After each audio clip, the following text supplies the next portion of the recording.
Hi guys! Sharing a slow, quiet moment today guys. Wah, English yun. Time-lapse lang to ng pagkain namin sa favorite naming kainan. Actually, favorite naming kainan to. As in, yung tipong kahit sabihin namin mag-iiba tayo today ha. Ending, same order pa rin. May loyalty issues kami sa tao minsan. Pero sa food, never. Ah, pero alam mo yung vibe na simple lang pero comforting. Ganun siya guys. Ito yung place na palagi naming binabalikan kapag gusto lang namin ng pahinga. Hindi yung grand pahinga ha, pero yung kind na sapat na para gumaan yung loob.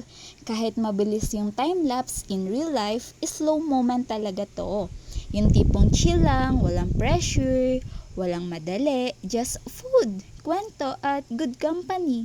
Ang saya rin balikan minsan na may lugar talagang nagiging safe spot mo.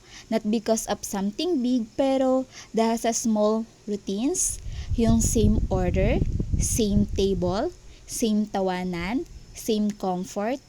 Habang pinapanood ko tong time-lapse guys, napapaisip ako, ang dami na palang araw na gumaan dahil lang sa simpleng ganitong banding, no expectations, no plans, just being present with people who make everything feel lighter. So, ayan guys, isang mahabang time-lapse ng pagkain namin na sana'y nagbigay kahit konting good vibes sa inyo.